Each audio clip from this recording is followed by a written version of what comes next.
Thank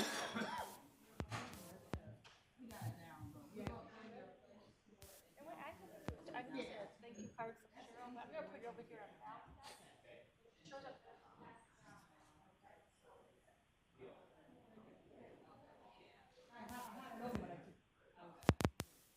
Hi, Teresa. Look, my face even got smaller. I know, because you got so much paper.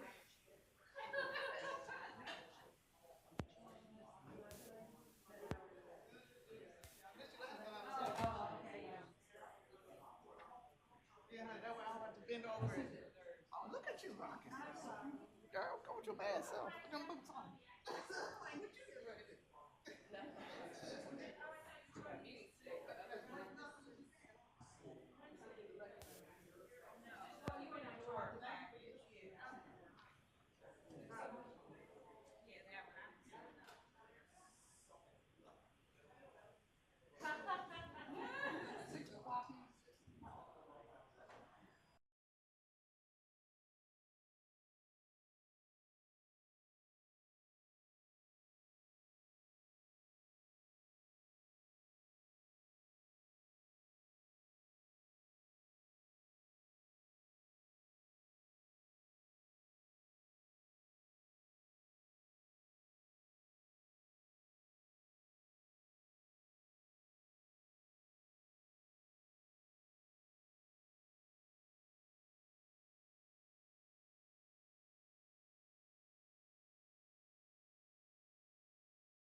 Call to order the RTA Board of Trustees meeting for September the 20th.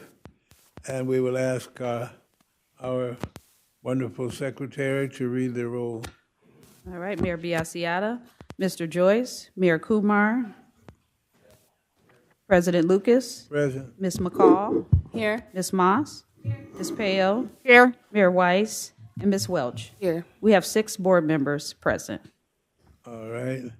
May I have the certification regarding the notice of meeting? All right, Mr. President, I first advise that notice of this meeting has been posted more than 24 hours in advance of the meeting, that the usual notification has been given the news media and other interested persons, and that all requirements of the Ohio Revised Code and rules and bylaws of this board regarding notice of meeting have been complied with. All right, thank you very much. We are missing, one of the members we're missing is the mayor of Seven Hills, Mayor Biassiata, because of the death of his father. And I want to pause for a moment in memory of his father. His father was a longtime employee at the Federal Reserve Bank. He was born in 1936 and was the father of a number of children, as you know. His children have all excelled, and I think one of his sons is the mayor of the city. So we'll let's pause for 30 seconds in memory of him and also in prayers for their family.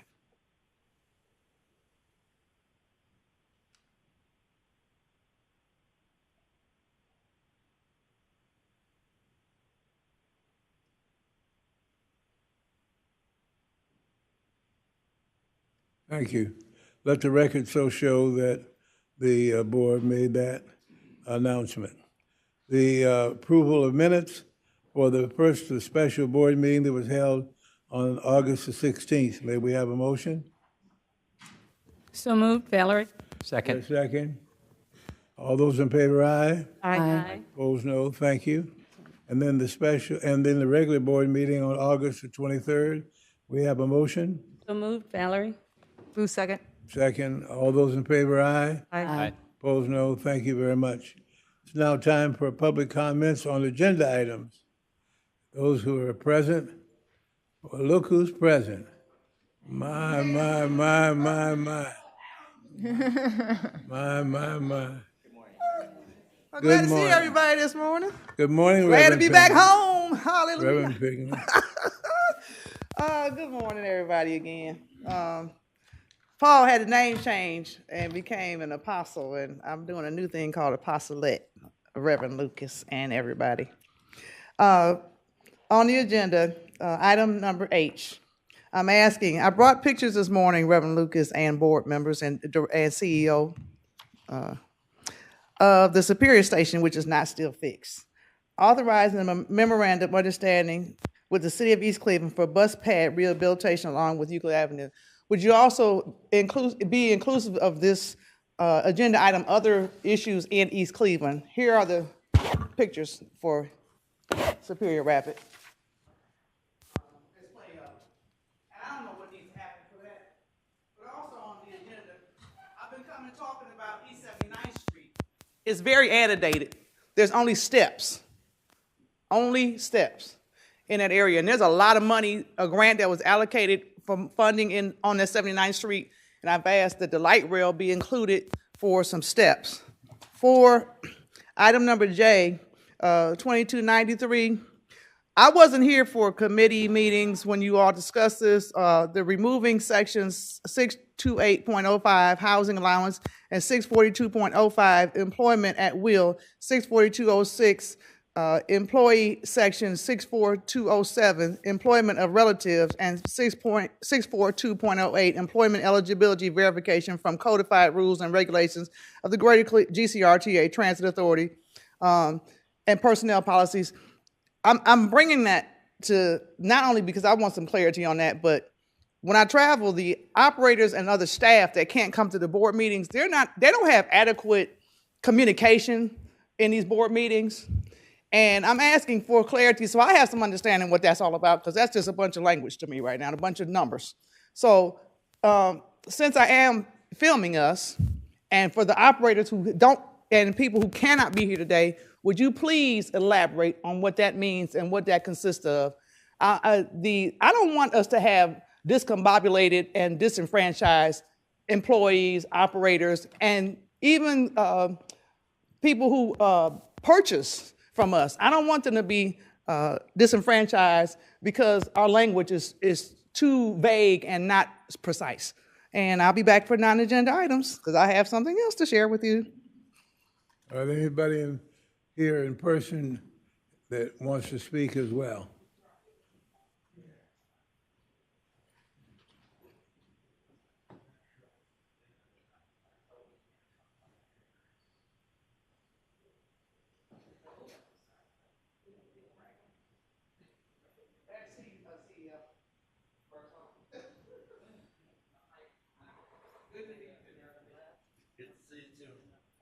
What was the picture of? Good morning. This is Mr. Rodriguez. I'm a little bit upset about what's going on in the paratransit division nowadays. It's getting like overwhelming. This psychological trauma that I gotta face every time if I'm gonna schedule a ride, how much I'm gonna wait, how long I'm gonna wait, and when I get to schedule a ride, sometimes they hang up. The dispatch is another story. Like 45 minutes to an hour wait times. You guys got to take care of that. I'm starting to lose trust in the service, and that's affecting me psychologically. I just want to let you know that and share that to you. Thank you. Are you on paratransit? Yeah. Are you on paratransit? That's correct. Okay, thank you. Anybody else here? Anybody else here in person? All right, anybody on the phone? We have one caller. All right.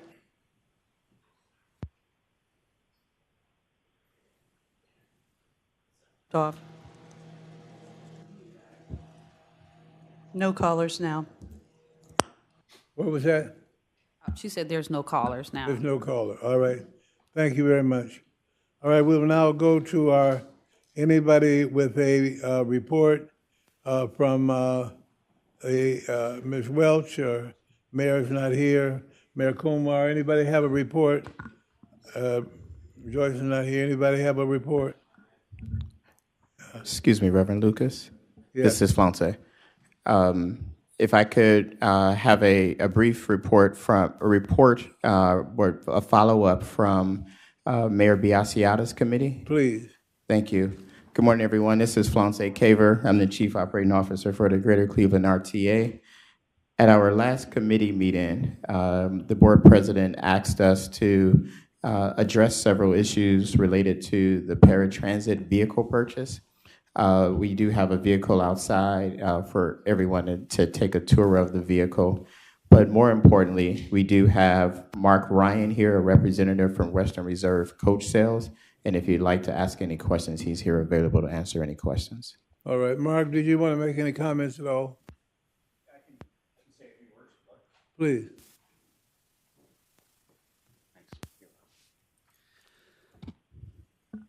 Hi, I'm Mark Ryan with Western Reserve Coach Sales in Alliance, Ohio. I've been working with the paratransit staff on an order for buses. We are a Diamond Coach dealer. Diamond Coach is built in Kansas. They're a fiberglass honeycomb body manufacturer built on Ford and Chevrolet chassis. We have extensive experience in the RTA and private sector, where buses are sold and distributed nationwide, and we have a good product that we put together with the technical team, Dan Kerg and his group. And specifically, a few features to be aware of is the one is the fiberglass honeycomb construction. There's no metal in it, so it's conducive to this type of environment. With the winters you have, you're not going to see the rust and the corrosion. And then the second thing is we have spec'd this unit with a softer ride, if you will. a lighter duty chassis, still heavy duty, but the ride is a little softer, and then we're adding an aftermarket component called More Ride suspension. So there's a lot of concern about the ride, especially on the Cleveland streets and the suburbs, and we've got a lot of experience with this type of situation, and it's worked very well with past customers. So look forward to working with Cleveland RTA on this order. Does anybody have any questions? We do have a bus parked outside after the meeting. I can stick around and have everybody take a look. So a number of you have already been out there. All right, thank you Okay. for coming. As you know, I was probably the biggest cheerleader for getting a better feeling on what kind of bus we were going to get. And after meeting with, hearing first from Nick last week and going on, seeing the bus today, and also hearing what the buses, the newer things it was going to have as far as suspension, because not to run it all over again, but the drivers have all, just about every one of them, have complained to me how they have to take pain pills at the end of each run. And this morning, in fact, the bus I came in, she quickly told everybody that she was sitting on 2 pillars and 3 pillars behind her and all of that. And of course, however the driver is feeling, don't forget, we as a rider, we're now suspended up in these chairs. We get it worse than the driver. So it appears that these buses are going to try to address that. And for the benefit of the board, the market of buses is so tight now, and who's the few people that are making them, we won't get these buses until next July. Right. Isn't that something? And so we had to get the order in just to get them for July. So I'm very much in favor of it. And I thank you for coming, and I thank the RTA staff for the work they've done. And of course, Doc is always extra special in anything that he does. Thank you. All right, thank you. All right, anybody else have anything on special report? Mayor Kumar, you have a meeting coming up, don't you? Tony, do we have a meeting? When does? Reverend and Mayor Kumar, our next audit committee meeting is November the 3rd. That's coming up. Yes, sir. I was going to say, thank you for the date. All right, thank you very much. Anybody else? All right, now we go to introduction of new employees, announcement of promotions, and board service pins. Fields, you're in charge? All right.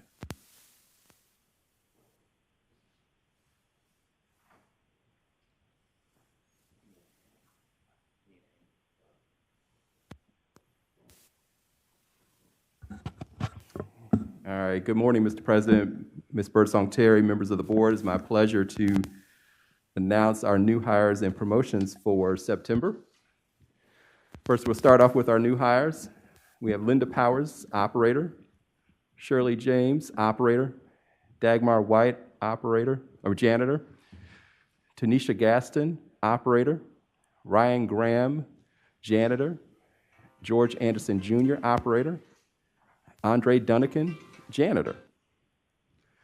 For promotions, we have Ricky Williams Sr., service quality supervisor, Juliana Schultz, ITS manager, Tonina Campbell, ITS manager, Nicole Campbell, benefits specialist, and James Schmidt, assistant equipment manager at the rail district. Okay, thank you. Mr. President, that concludes our new hires and promotions. We also have some recognition for 3 of our board members that we'd like to do this morning. And so as I go to this slide, we're going to work through this recognition for years of service to RTA, in particular to the RTA board. And want to recognize you with Bob Flea coming up to take pictures with Ms. Birdsong Terry. So celebrating years of service, For our president, 5 years, Reverend Charles P. Lucas. Yeah. President Lucas, Ms. Birdsong Terry is coming around to your left, to your right, and go take a picture of you receiving this 5-year pin as well as certificate. He's got his own phone.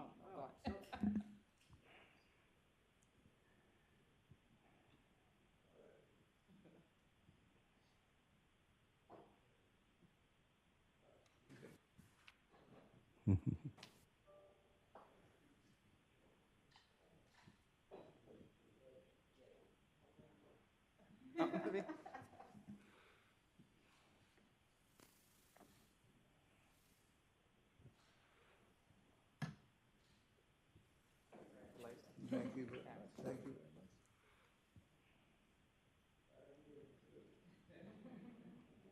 All right. Thank you very much. Thank you. Next, we have Karen Moss, 10 years of service. Oh, you're the old guy.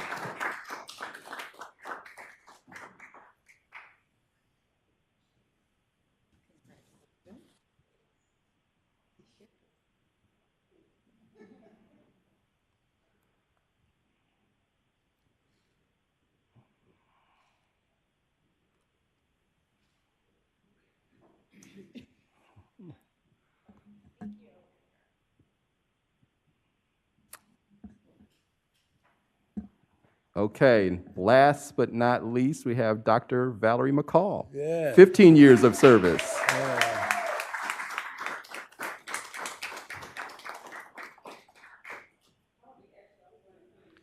We have a group photo at the backdrop as well after the board meeting.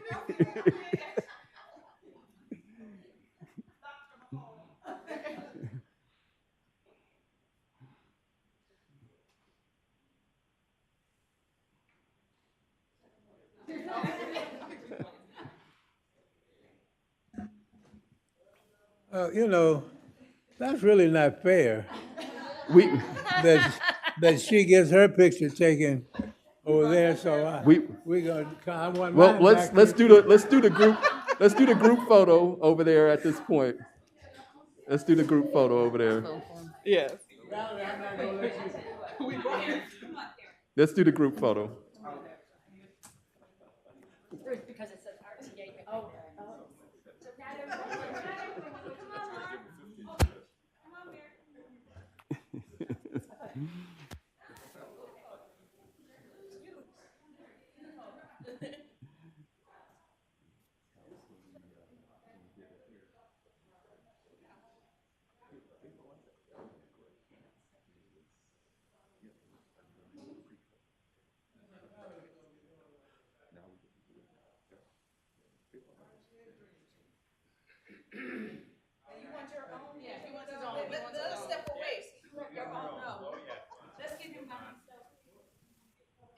We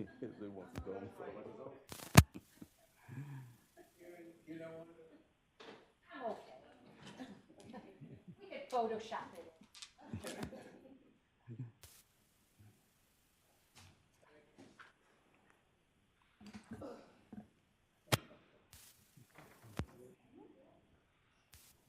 Okay.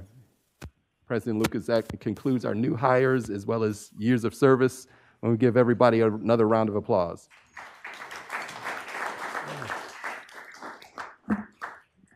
All right. All right. Thank you very much, and I appreciate my pen and our photos.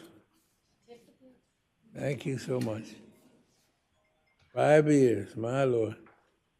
Got one more to go, fans, if we can do it. You know, when you get my age, when you talk about years of service, I hope to have a few more years of service here. But thank you again. And on behalf of the other two, we've been on this board together these years, and we appreciated their support.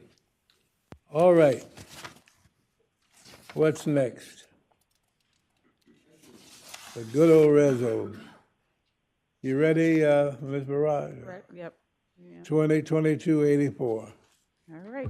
Authorizing contract number 2022-017 with BNC Transit Incorporated to provide a consolidated train dispatch system replacement in an amount not to exceed $4 million. RTA Development Fund, Engineering and Project Development Department budget. We have a motion, please? Second? Second, Luce. All right, any discussion? All those in favor, aye? Aye. Anybody opposed? Thank you very much. 2022-85. Authorizing contract number 2022-080 with the Great Lakes Construction Company for Project 27Z Waterfront Line Bridge Rehabilitation as specified and as required in an amount not to exceed $8,481,900. RTA Development Fund, Engineering and Project Development Department budget. 2020, oh, I'm sorry, we have a motion? Motion, Welch. Second? Second, Valerie. Thank you. Any discussion? All those in favor, aye? Aye. Anyone opposed? Thank you. 86. Authorizing contract number 2022-081 with Rail Development Group, LLC, for the furnishing of remanufactured switch machines as specified and as required for a period of 3 years in an amount not to exceed $155,700. RTA Development Fund, Power and Way Department budget. All right. Is there a motion, please? Is there a second? Valerie. Luce, second. Thank you. All those in favor, aye? Aye. Opposed, no. Thank you very much. 2022-87. Authorizing contract number 2022-087 with Perk Company Incorporated for Project 19.41 GCRTA pavement repairs as specified and as required in an amount not to exceed $645,000. RTA Development Fund, Engineering and Project Development Department budget. Motion. So moved, Luce. Is there a second? Second. Good, thank you. Any discussion? All those in favor, aye? Aye. Anyone opposed? And as I've said each meeting, sounds like we're just rolling through here. All of these have been vetted, they've been to committee. The staff has worked on it along with the board. And this is just the final touch. 2022-88. Authorizing contract number 2022-089 with Northeast Battery and Alternator LLC for the furnishing of bus batteries as required, as specified and as required for a period of 2 years in an amount not to exceed $144,117.50. General Fund, Fleet Management Department budget. All right, we have a motion? So moved, Luce. A second? Second, Valerie. All right, any discussion? All those in favor, aye? Aye. Opposed, no. I'm going to ask our Vice President if she will do F.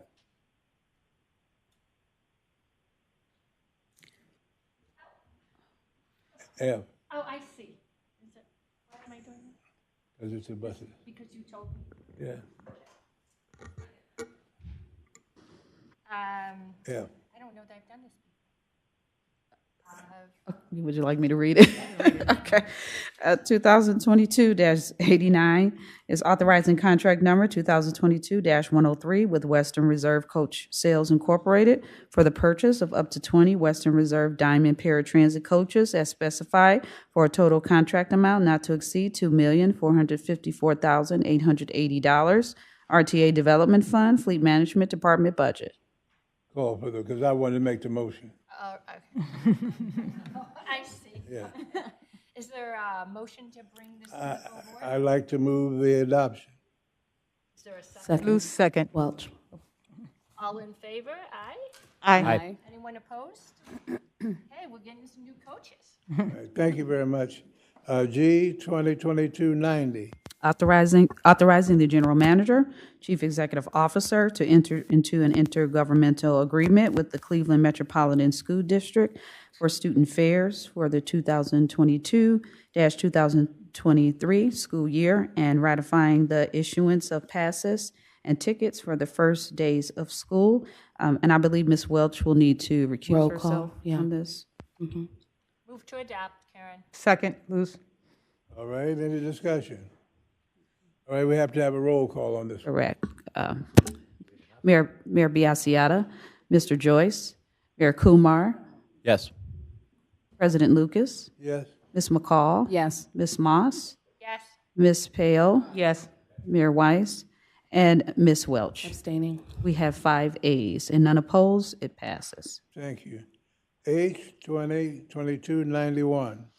Authorizing a memorandum of understanding with the City of East Cleveland for bus pad rehabilitation along Euclid Avenue. Is there a motion? Motion Welch. Booth, second. Any discussion? All those in favor, aye. Aye. Opposed, no. Thank you very much. 2022-82. I believe that's 92. 92, rather. Okay. Amending Section 642.09, relocation assistance of the Codified Rules and Regulations of the Greater Cleveland Regional Transit Authority, and Section 300.05, relocation assistance of the personnel policies. Is there a motion? Move adoption, Valerie. Second? Second, Luce. Any discussion? In light of Reverend comment. Ms. Moss, is your mic pulled up and on, or? It's on, but it's just not. Okay. In light of Reverend Pinckney's comments, I just would like to say that we did talk about this in committee, and what it is really moving these policies from one document to another, where it's the personnel documents where it's more appropriate. I guess I would turn this over to Janet Burney just to explain what we're doing.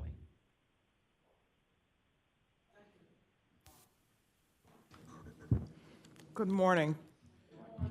Good morning. Reverend Pinckney, and to President of the Board and to board members.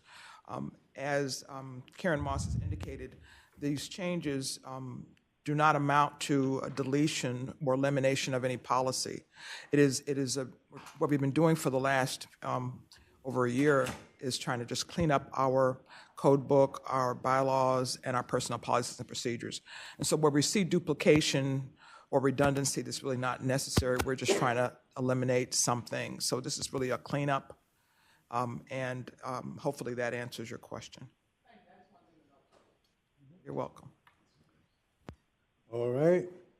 Are you ready to vote now? I'm ready to vote. All right. All those in favor, aye. Aye. Opposed, no. Thank you very much.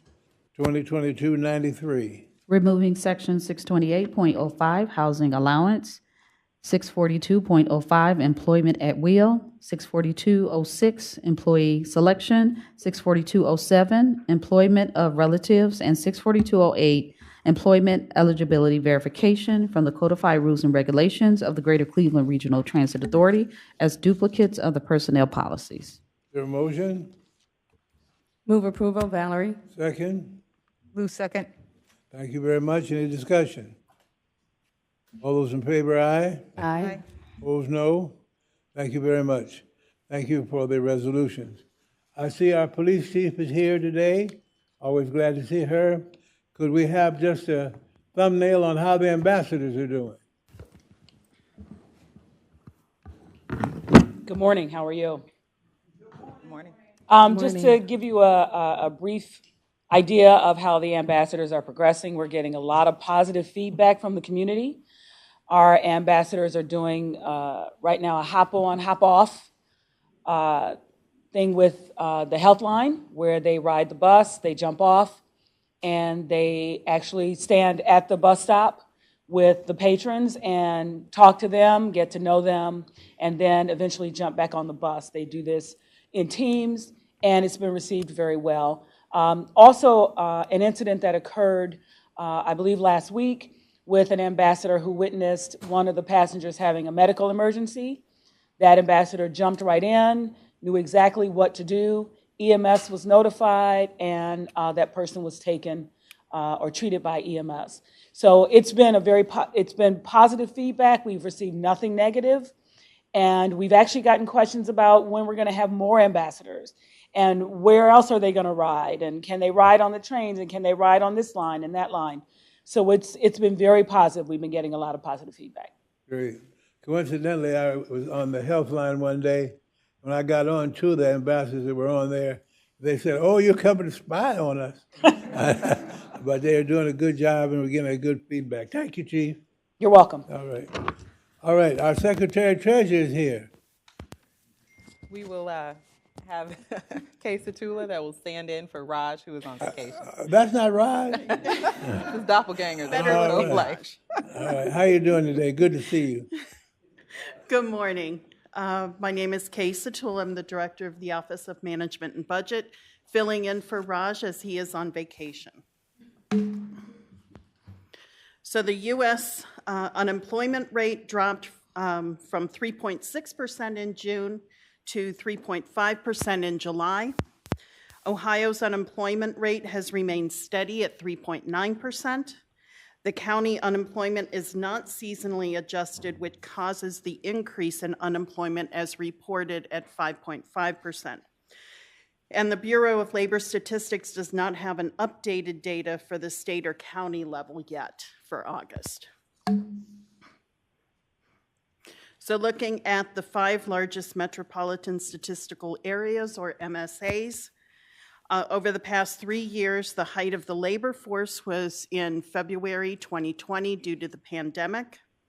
After the pandemic, we are now back to pre-COVID unemployment levels.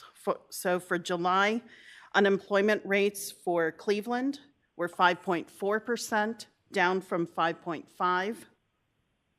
Cincinnati, 3.4%, which rose from 3.3%. Columbus at 3.3%, which rose from 3.2%. Dayton, 3.8%, rose from 3.7%.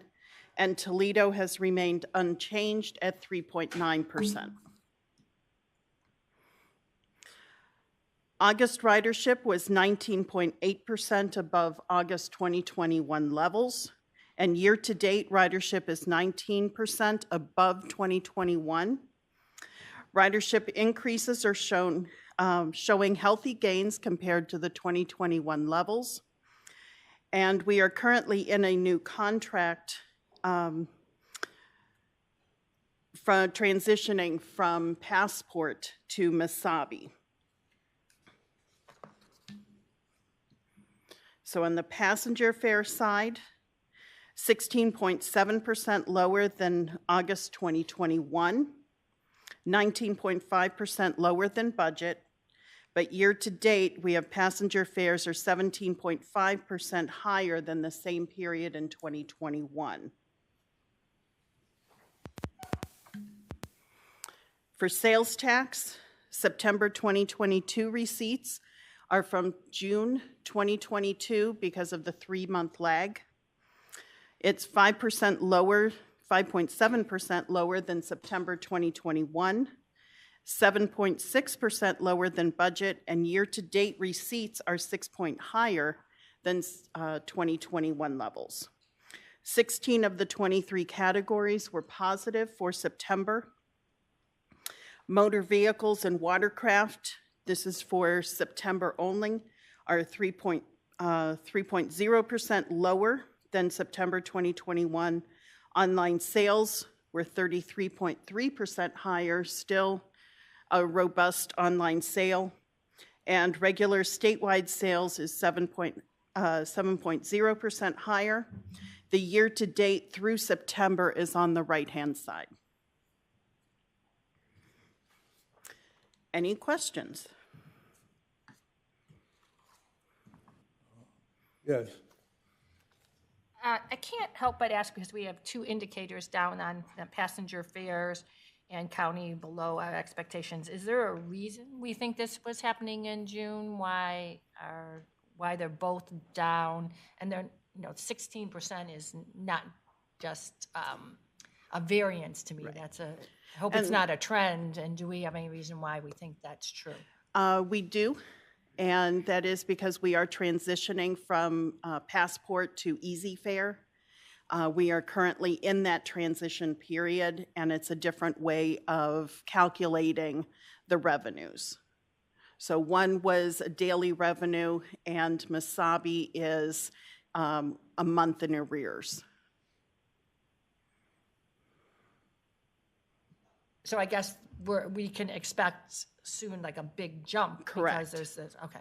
Correct. All right, good, thanks. All right, any other questions to our acting Secretary of Treasury today? Mr. Tula, thank you very much. Appreciate it. Now it's that golden time to hear from our general manager, Ms. India Bergstrom-Terry.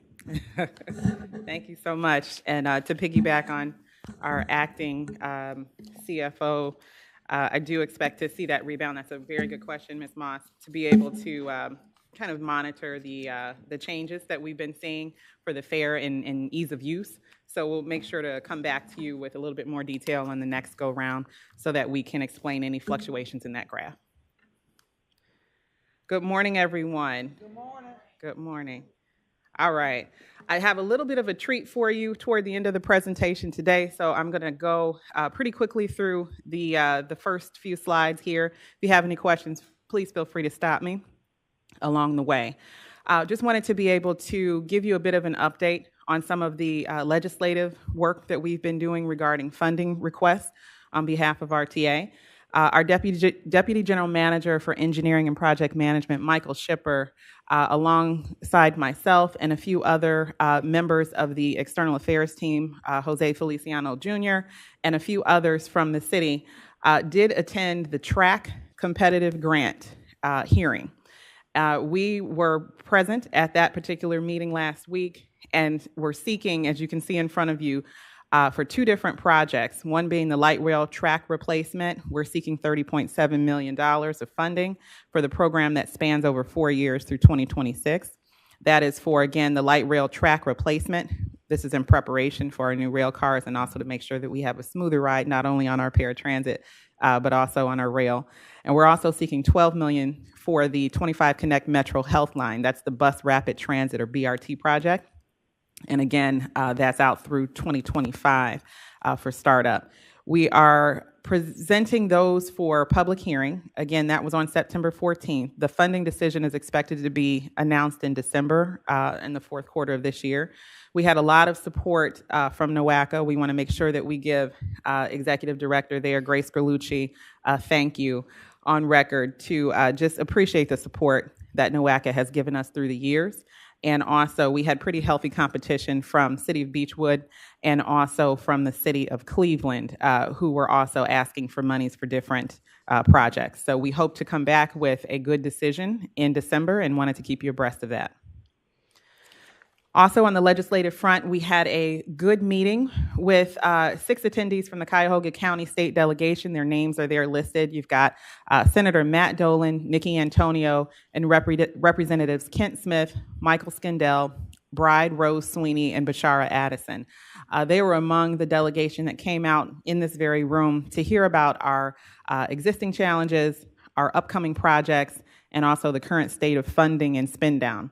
So it really was a robust conversation for a few hours to talk about some of the things that we're doing here. We got into conversations about mobility, equity, DEI, capital projects, and fair use, among others. It really was a nice day. I think that we will augment that understanding that we'll probably have additional sessions like this upcoming in the 2023 first quarter and potentially have a tour of the rail for those reps as requested. So thank you very much to those individuals and the team who put that together. Good job. Stole a little bit of my thunder, Reverend Lucas, so I will be very fast on this one. The transit ambassadors wanted to be able to provide that update for you. I think that our chief of police did a good job updating you on that. Very positive response to this program. Again, September 6th, we are going over September initiatives. Just wanted to put that on the record there, that they are out in the field and again, have been very helpful to date. We appreciate them and look forward to bolstering that program as we move along. The Rta Cleans Program, this is another initiative to improve the system. If you recall, this came up in one of our data checks as far as our scorecards, as far as what we could improve upon was the cleanliness of our rail cars and also our buses, basically our in-service vehicles. So we wanted to make sure we did this in immediate fashion. We actually have 77 hostlers or vehicle servicers in that program, 11 laborers or cleaners who only clean vehicles. And that particular team is out and about throughout the districts on different shifts, being able to really have a deep dive into the cleaning program that we have. And we're seeing a lot of good comments and good results on that one. Doc, if you have any additional comments, go ahead. Thank you, Ms. Birdsong. No additional comments, but just this team is committed to boosting our cleans, and they are doing a yeoman's job as a group, making sure that the vehicles are clean. We do see customers commenting on the cleanliness of the vehicles, and so we're excited for the work they're doing and the continued work that they will do in the future. Thanks, Doc. We appreciate that. Moving along as far as the recognition, just as we had this morning with 3 of our board members recognizing their service time here at RTA, we actually had an additional pinning ceremony that was a little bit more lengthy for several members of our staff here at RTA that spanned anywhere from 5 years all the way up to 40. I just wanted to have a special shout out to Nancy Boberick, who has 40 years of service, so we want to give her a round of applause. And she would be listening in along electronically. We appreciate Nancy for her time and all of the employees that have given their years of service to RTA. Congratulations. Also wanted to be able to provide a little bit of information on Senior Day. I actually have a kit at my portion of the dais up there for anyone has a question about what we have given out. As you can see, we had an amazing turnout as a city at that event at Public Hall, and that was Senior Day. We also had attendance, of course, our board chair, Reverend Lucas. I don't know why he was there. He is obviously 25 years old. We talked about that, but he did sneak into the event and, again, had a great time. RTA was one of 55 vendors, 1,600 attendees. That's humongous as far as attendance, absolutely. And we provided over 500 promo bags. Again, I do have one, and I can show that at the end here. With specific items as far as health and wellness. So we appreciated the team's effort on that and, again, had a great time. Reverend Lucas, did you have any comments on that? No, I just want to thank the staff for an excellent table, Dr. Miner and all of you that worked on that. Just a little sidelight, a dear friend of mine, coincidentally, it was her birthday, and so I said, well, I'm going to give her a card, and I'll be able to spot her when I get there for her silver hair. When I got in, there was 1,000 women with silver hair, and I never could find it. But it was a big day, and we got a lot of things done. I want to thank, didn't I see some more of the people that worked at booth that are here today? One of them was in the room today. AJ was there, but we also have Benicia Houston and Alyssa Murray. Yeah, Benicia, who else? Right. And Alyssa Murray, she works with human resources doing travel training. That's great. Thank you very much. Thank you, General Manager. Absolutely. Thank you so much, and thank you to everyone who's participated. We do have a couple other people, and I'll introduce them in a moment in the audience here if I get through the next couple slides. I did have the opportunity to represent RTA at Trinity Cathedral. That was on September 11th, so that was a very somber and reflective day for not only myself, but also the congregation and also the city as a whole. The conversation was actually part of their Sunday forum. It's a new format that the Reverend Bernard Owens, or BJ as he goes by, relatively new to Trinity, has been in town for about 2 years. So we're about neck and neck for the newness of to Cleveland. But the Reverend actually asked me to speak on transportation access, fare equity, and again, just operating beyond traditional expectations. So we got into a lot of the social mobility programs that we have going out of RTA, and I think a lot of the audience was surprised that we do so much beyond just putting the vehicles on the road. So it was a great conversation to be able to talk about some of the social ills that are going on, to be able to bring the connectedness of the activities and also the experience of the church, as well as public transit, and how they're similar and more alike than we think. So I appreciate the Reverend for that, and it was a great day. I did stick around for the service, which was very good as well. All right, wanted to get into a couple of the fun things that we have here as far as our DEI activities. We always round out with that. Hispanic Heritage Month is going on right now. In case you were not aware, it goes from September 15th through October 15th. And we actually have a brand new program that we are rolling out right now. 22 bus stop signs along the Clark Fulton route have been individually decorated. And you'll see that artwork there along the front, that border is exactly what it looks like. And you'll see a photo here at one of our stations. Those 22 locations were decided upon because those are largely the represented areas within that Clark Fulton neighborhood. We're really excited to be able to bring this to the community. This was a brainchild of some of the folks that we have here in the audience. So would you please stand up if you had anything to do with this project? And Natoya, if you want to introduce your team here. Certainly want to give a lot of credit to Jorge, who's over to the far left. He worked very diligently with our DEI team to get this done. Jose Feliciano, who serves as one of the national board members of LIT. And so elevating this was really important. They worked very closely with our DEI team, here represented by Felicia, AJ, and Carice. Thank you so much, and thanks to you all. You all did a fantastic job. We're really excited to bring this to the community. It's a pilot of sorts to be able to see how the branding can really be extended beyond just the normal invitational information as far as wayfinding.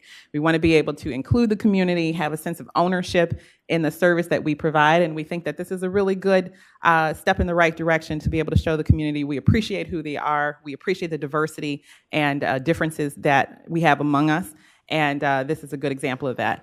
Go ahead.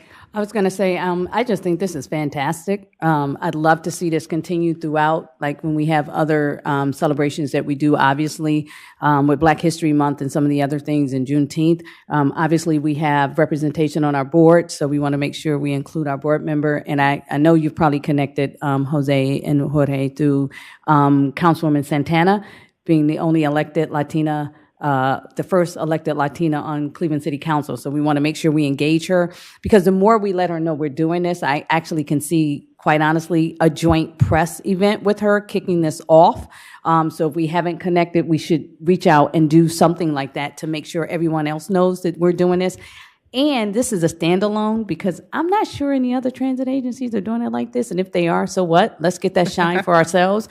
So if we can loop in our board member representing that, we can loop in Councilwoman Santana, and let's get some press on this one. This is a good one. So kudos, and this is really a good one. Let's keep it going. I'd love to see this, especially as we brand out on the east side and some of the other things, but this is really, really great. Thank you. This is a great, great thing. So thank you very much. I think we should give them all another round of applause, actually.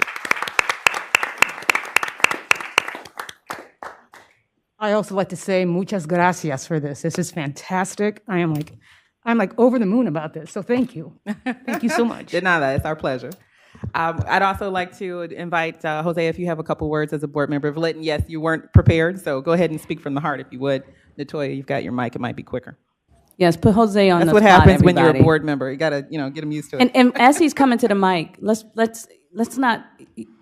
There's some people who've been here and they've been working on stuff like this for a very, very, very, very long time, and to see it come to fruition, to see a national Latinos in Transit initiative when there have been people. Jorge and Jose Feliciano Jr. been working on stuff like this for a long time, and others. We're just calling out a couple names. So to put them on the spot today is a good thing to do, because there are people who've been beating at this horse for a long time. And then Luz, as you can see, was a little bit emotional, but this is personal to her from the art space. And so I want to pause here, and I did this on purpose because it matters, and it's a great, great, great recognition. So yeah, make them emotional. Okay. Put them on the spot. Well, I think the most important thing at present is I'd like to take this opportunity public to express prayers and just solitude with mi gente in Puerto Rico. You know, a lot of us have family and friends who were impacted by the current storm, and we just hope that they're safe. So just let them know that we're thinking of them. In terms of Latinos in Transit, so Latinos in Transit was created in 2016, and coming up this weekend, I'm proud to say I'll be attending Latinos in Transit Leadership Conference, which is going to be in Dallas, Texas. It's only the second time we've been able to do this event. The first one was in 2019, and obviously, as a result of the pandemic, we've not been able to congregate. But during that time, we've been growing in momentum, and we've been signing MOUs with groups like Compto and with TRB and a number of other national groups, obviously APTA as well. There's been incredible support from people like Nuria Fernandez from FTA, and actually very excited at the prospect of this weekend having the opportunity to meet Veronica Vanterpool, fellow Boricua, who's the deputy administrator for the FTA. But more importantly, I think it's great that the authorities recognize the value of the contributions of the varied perspective of its employees, especially the fact when Albert and Jorge collaborated on something that's so unique and also speaks to the community in a very powerful way, that they feel seen and that we know that they're there, and we want them to feel special. Thank you. Well said. Jim. As you know, Luz has made me honorary Hispanic, so I can speak on this and congratulate you. I'm a great supporter of what goes on with families, and to see that for so long your father was one of the major voices, and still is, in the community, and that you have picked that up, and that's a good feeling. And you've done that in the name of RTA. So on behalf of the board, I'm sure you all join me again in a great congratulations to this event. And we are in deep prayer for the number of people that are still lost. They have not been able to find them, and the number of people without electricity and water and so forth in a very beautiful place. I have had the opportunity of traveling there, I know 12, 13 times prior to my being in a wheelchair, and so I feel a very closeness to it. Thank you, gentlemen. I continue. Absolutely. And yes.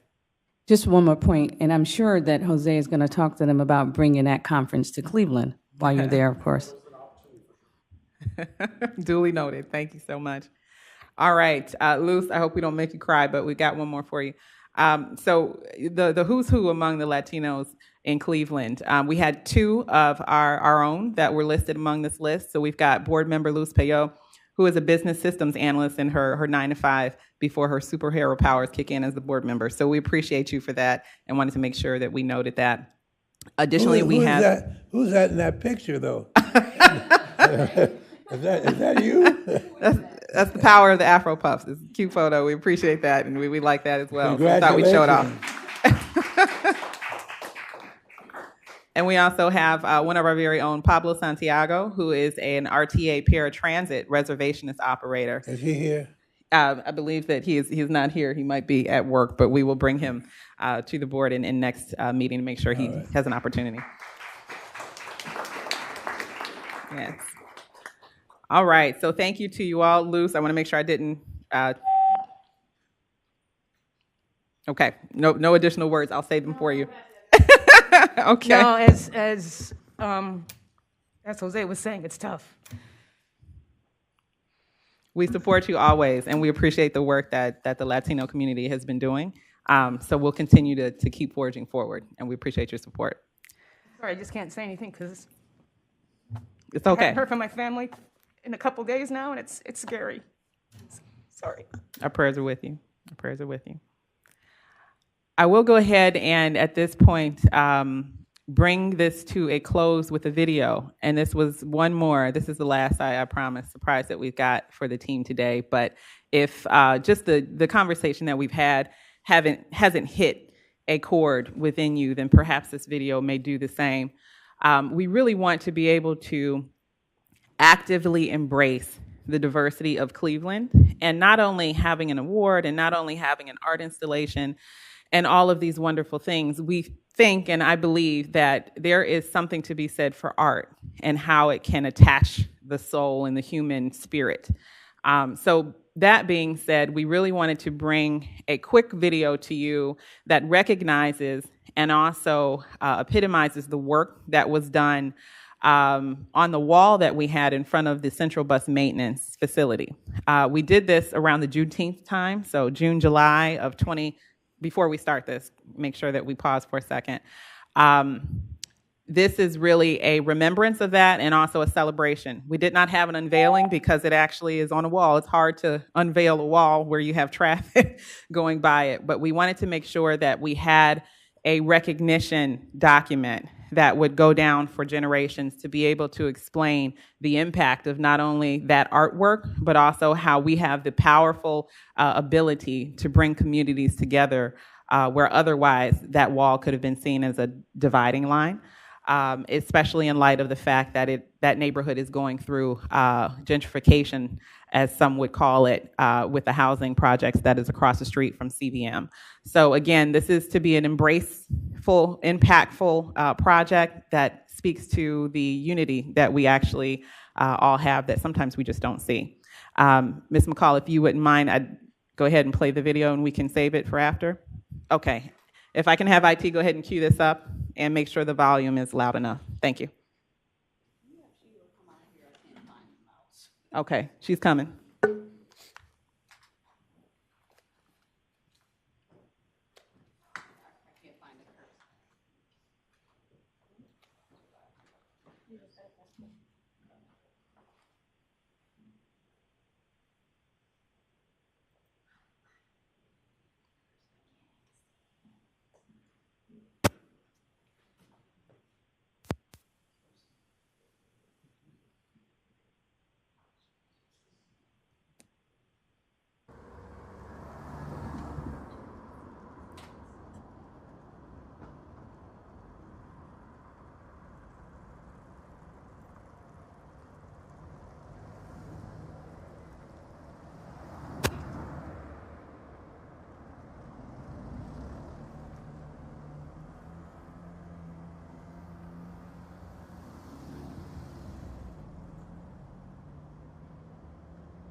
Let your light live vibrant in the colors of your mask, where your face reflects the fortunes of an ancient past. Cleveland is a unique area in Ohio, right? Because we're an urbanized city, and even the people throughout Cleveland and around Cleveland really take public transportation as a means to get through the city. It's the lifeblood of it, right? 8,000 bus stops, all 18 rail stations should be part of the community, and it should reflect the community and enhance it. DNA holds your ancestral gold that glows from the soul, and your face is the trace of where the story is told. Placemaking involvement goes back to the arts and transit, where we took 1% of our capital budget and spent it in art. And that we had community representatives of all the communities. So if your station was on the west side or the east side, at Windermere in East Cleveland, or at Triscuit, we engaged the community and artists to put a statement out as, what does this area mean to you? And then we got artists who were selected by community members and hopefully part of that community to reflect it. Creation of carbon in a classic hue is the mask crafted. Your melanin is the magic. As a lead artist, I think it's important that when you go into a community and you're doing a piece that speaks to the community, that it's important to hear their voice and to know what this piece would mean to them.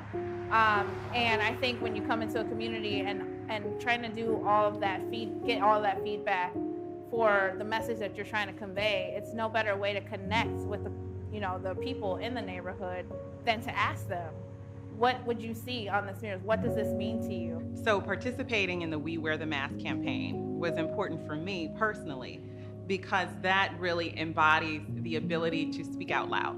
You know, challenges are on both sides.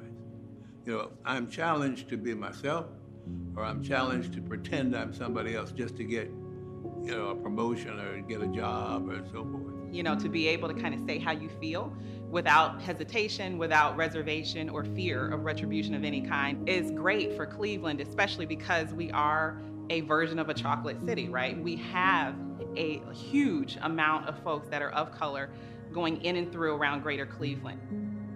To really bring awareness to how that affects our community was important to me because I remember what it felt like to be suffocated almost in who I was. And I think it's important visually for people who don't have the words. Art serves as like this catalyst of communication when you don't have the words to say what you're feeling. And I think this is what this piece did, was bring a conversation together that we may not have known it was a mask figuratively that we were wearing, but to be able to be liberated enough to shed it and be who we are, I think, you know, it's something that we all can relate to in some way, shape, or form. Thought about my own identity and how, you know, a lack of confidence can force you to put on a mask. So a lot of the times that mask comes from a place of a lack of confidence, unsure, not feeling secure in yourself. So in terms of the artistic expression, it allowed me to really put myself in the front in analyzing how I react and how I've been showing up as my authentic self. So, yeah.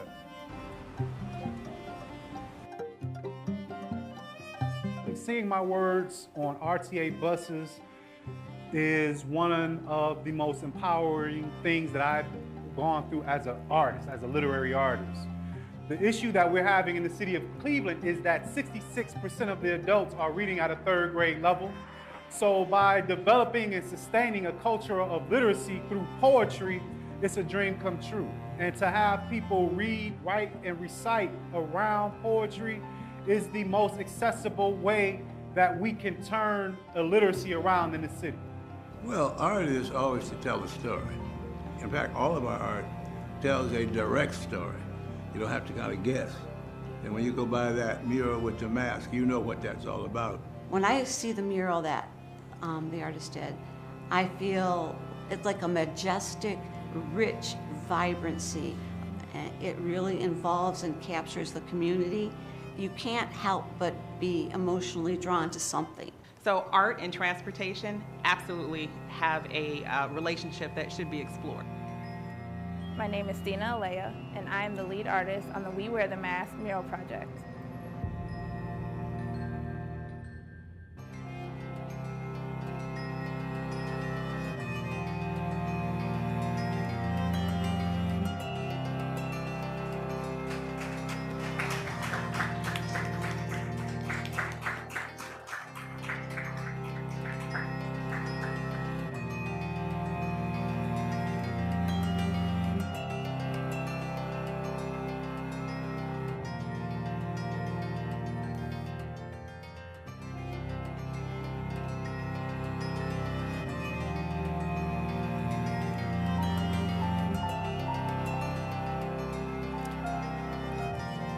All right, that was pretty poignant. I appreciate.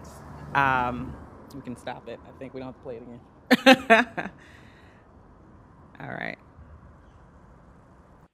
Okay, perfect. So just as a heads up, that played at the Atlas Shaker Square over the weekend, and it was on rotation at that location, at that theater, just to be able to start to give the exposure. So again, I don't think that I have to talk too much longer, but I just want to say how important this is, how important this work is, not only to me, but to our team. So thank you for that. If you wouldn't mind standing up if you worked on this again, and special shout out to the DEI team. Felicia Brooks-Williams is the manager of that team. Karis Turner-Smith, AJ, our beloved AJ, Albert Johnson, we had to say your government name. And we appreciate all of the work that we've got on this one. And of course, I believe I would be remiss to say Jorge Lozada, I think, was on the press release for the Hispanic Heritage kind of art installation. So again, we appreciate everybody for this. Natoya Walker-Minor did a phenomenal job as our DGM on this, and also the facilities team and our marketing division, Christy Cox, Sharon Jenkins, among others who worked with our phenomenal media department. So thank you. Thank you very much. Since I participated in so much of this, I won't be repetitious at all, except I live near Shaker Square. When I heard this film was playing Sunday, I kept rolling around the square in case anyone wanted to send me to Hollywood, but no one did. But I do want to thank the committee and those put together the We Wear a Mask. That was excellent. And everything else you've seen. We participated in the parades, the 11th District Parade that's been going on for, I think, 30-some years. I want to publicly say to Chief Jones, thank you very much for permitting me to be a part of the police team on 2 occasions, and they were just great, and everything else. So I don't need to repeat because we've been there. Valerie? I would be remiss if I didn't take a second and say, first of all, kudos to the team that worked on this. As a founding member of Elevate the East, it's actually Elevate the East 93rd Street area, I want to just pause because there's a longer connection to RTA that hasn't been realized yet. As a resident of East 93rd Street between the Kinsman and Union area, we were jealous because all the artwork, all the murals that was happening along the Buckeye area. So we went to Council Member Blaine Griffin and we said, hey, we want a part of this as well. We want to be connected as well, and we want to be clear that we're part of the Burton Bell Carr service area. And so Councilman Griffin told us to get our act together and create something, and that's where the Elevate the East 93rd Street whole streetscape art community came from. I remember when we were debating this particular artwork, we were confusing it with wearing the mask because of the pandemic, and we had to step out of that, and we had a lot of conversation around this. We were also concerned about having this great piece of artwork live alone on the wall, and we're going through the debate now around the rest of the artwork to incorporate that, to live within that whole new project that's going along there. The connectivity now to the East 93rd, East 105 transit project that's going to go along 105 is even more important. So I wanted to talk about that because it won't just live on that wall. It now will live within the next phase of RTA's transit project.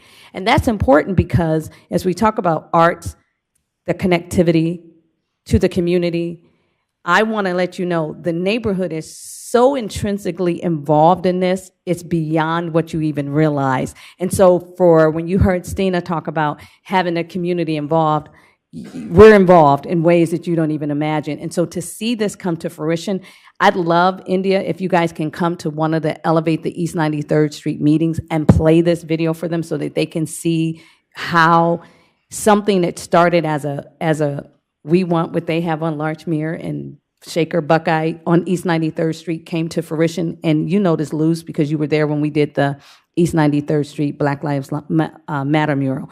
This is fantastic, and I don't want to minimize the importance of this. So kudos to everybody. I just wanted to give a little historical perspective from the neighborhood so that it lives inside of you when you see the work that you just cultivated, what it means to the neighborhood, and bringing it back and showing it to the neighborhood so that they can see that their work, their sacrifice, and their commitment and dedication was not in vain. Thank you. All right. Anything else? We thank the general manager for her report, and I thank myself for mine. And any old business, any new business, public comments.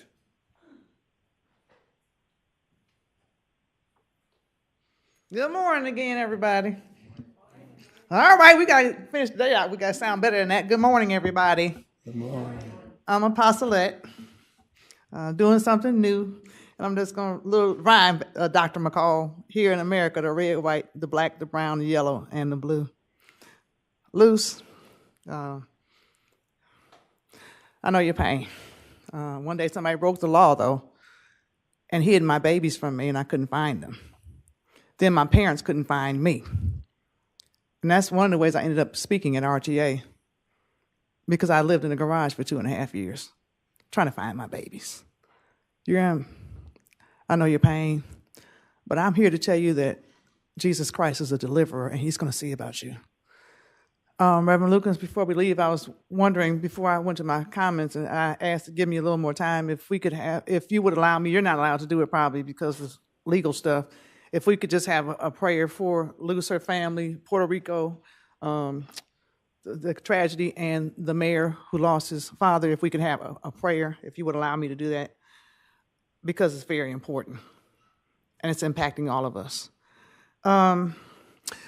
What I wanted to say in community comment or public comment is, I had spoken to the chief of police previously, and I would like to initiate a community conversation between the people and the police, so we could operate and flow in peace between each other to get some more understanding. And if any other police areas or departments would like to be a part of this conversation, it's time for peace between the people and the police. And just so we can see what the concerns are on both ends and erase the fear. I've also requested that some people of color be put into the media process and communications. CEO, General Manager Birdsong, I don't see enough fairness and equality for people of color in the media through our transportation system. And if you have a place that LaToya Walker Minor could be appointed in that position and be paid for a position like that, as well as a male of color, would you please see about that, President and board members and others?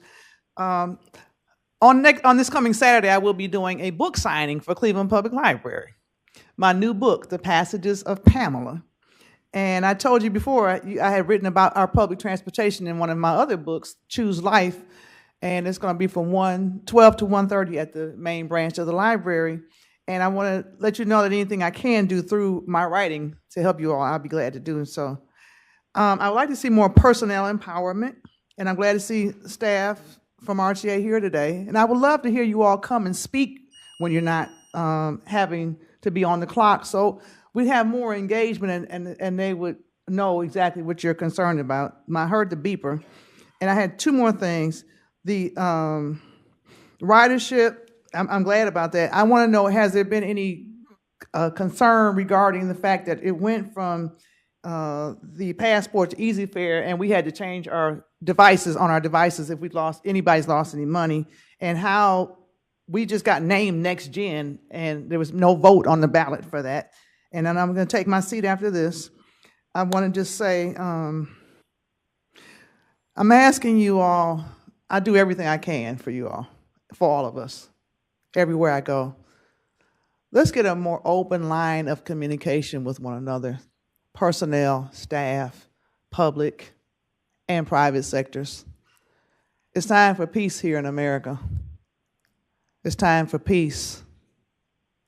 We don't need to lose any more lives, not only to violence, not only to national disasters, but it's time for more conversations. I'm glad to see, and I'm so blessed because Jesus Christ represents both Lamb and you, EWE.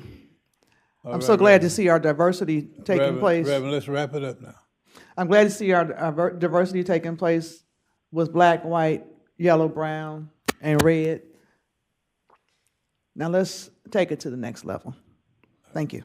If you need to reach me, I'm at 216-548-0820.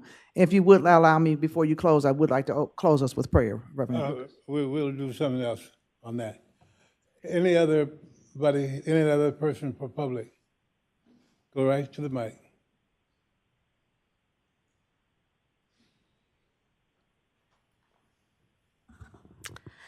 Good morning, everybody. Good morning.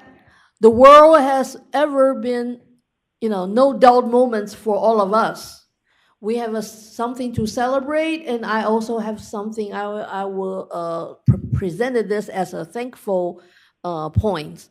Thank you for GCRTA actually started leading not only your own organization and also on behalf of the community, Cleveland has been selected as one of the 10 cities for national studies. And I'm so glad that the GCRTA recommended some advocates to lead for this particular survey project.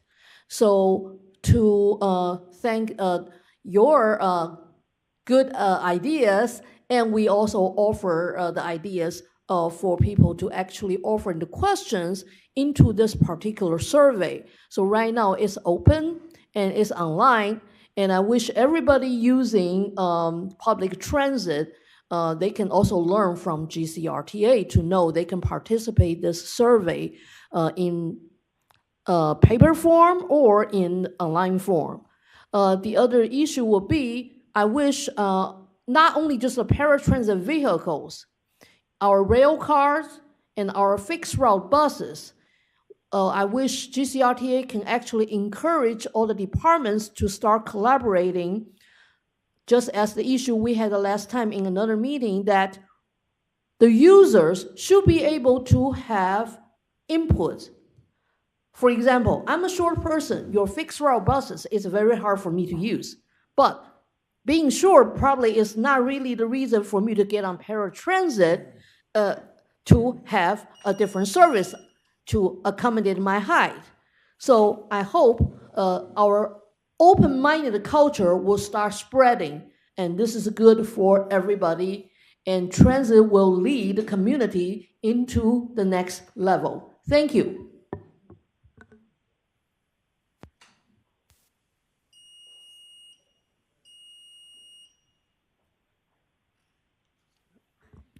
Good morning, everybody. My name is Evan O'Reilly. I'm one of the organizers with Northern Ohioans for Budget Legislation Equality. I've had the opportunity to meet with a couple members of the board over the last few months, Mayor Kumar and Mayor Biasota, partially in reference to a survey of the paratransit service that our organization conducted in the spring in collaboration with LEAP. First of all, I came into my position after the survey was conducted, so I've been playing catch up a little bit. But I have a couple copies of the report here, and I also wanted to actually ask if we would be able to get on the agenda at a future board meeting to make a full presentation of the results. It's been lovely getting to meet individually with some of the board members, but we'd like to continue building and expanding on that relationship.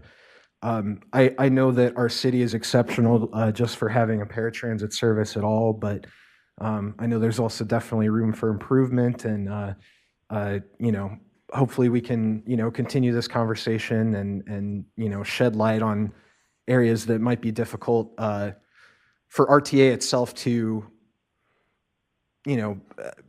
conduct the same kind of survey that we were able to do. So. Please, I'll stick around after the meeting to hopefully coordinate some of that. We'd be happy to get on any agenda in the next couple months. I also have 3 copies with me here of the executive summary if anybody would be interested in taking a look at those. So thank you. All right. How many copies do you have there? I just have 3 with me today. I wasn't able to make it to the copying place, but I'll hand these out. Mr. Chair, Yeah. maybe we get a copy to Teresa to share with the full board. Yeah, that's what I was going to suggest. All right, and if you will get with General Manager Birdsong, Terry, and we'll work out you getting on the agenda. All right. Yeah, she'll get a copy to everybody. All right, thank you. Anybody else? Any other person? We have 2 callers. All right, we hear the callers.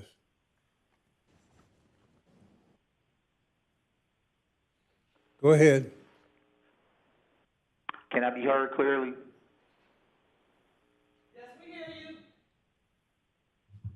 Okay, so you further complicated public access by changing the format for the phone system. All that somebody listening by phone can hear now is music until they call to attention, so we can't hear the meeting at all by phone. And it's not true that while the meeting was going on and people were listening by phone, that you would hear, that we'd be interrupting the meeting. You could still mute us, which you have been doing all along. You should not have changed the phone system.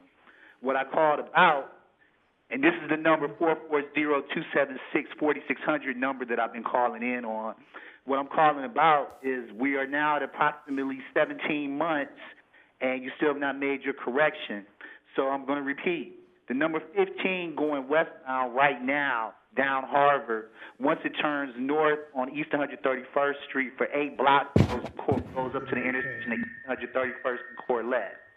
If you would allow, and it should be sharing that route, that 8 blocks, with what should be the 48A, an hourly bus, and the 48, which should be an hourly bus as well.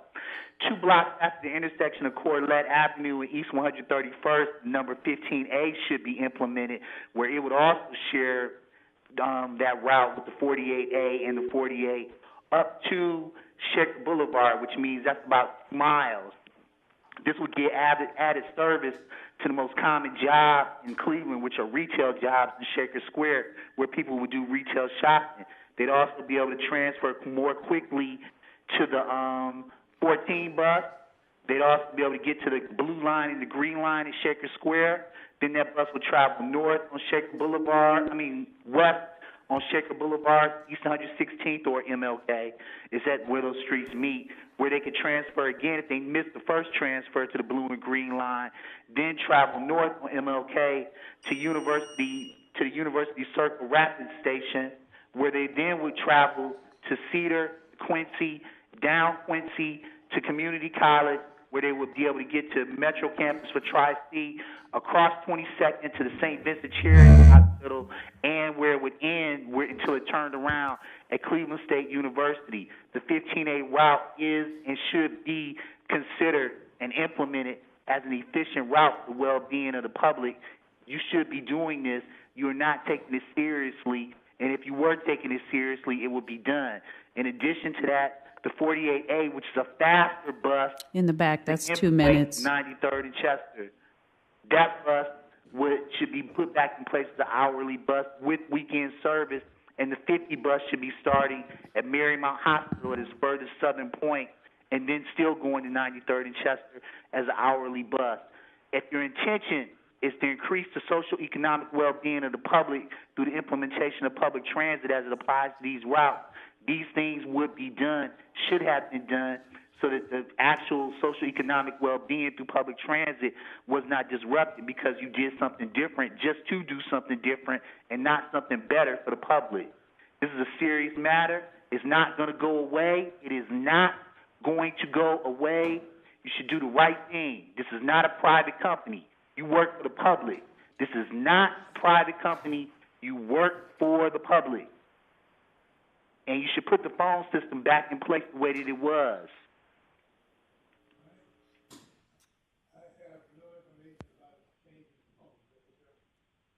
I'm not aware of any changes.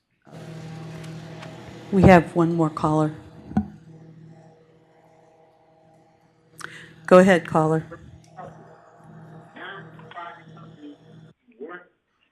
Hi, my name is Sarita Montgomery. On one of the slides where they discussed taxes, there was a water tax. Could we get more information on what that water tax is in reference to? Also, as a resident of the Ward 1 community, I do agree with the prior speaker that the 15A, the suggested 15A route traveling from Harvard through Shaker Square, University on down to the downtown area should truly be looked at from both the board as well as the RTA staff. This would be a good transportation route for the community. And I know you guys continue to be frustrated by us asking that this be implemented, but really you should take a look at it. And the community really needs this. It would provide ample transportation through the city, and that's what connectivity is. Thank you. Appreciate hearing from you, and we try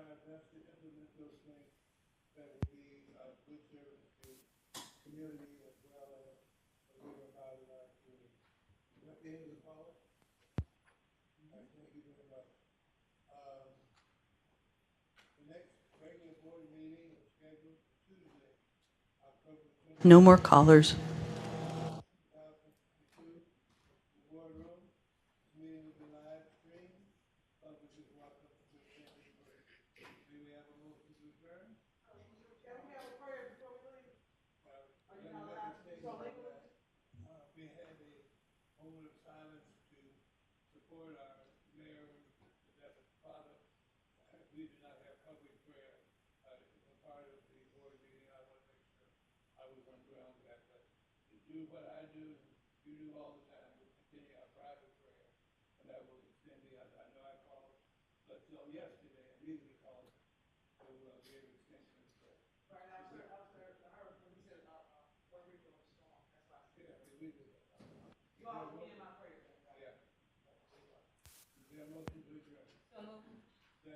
Second. Aye. Aye.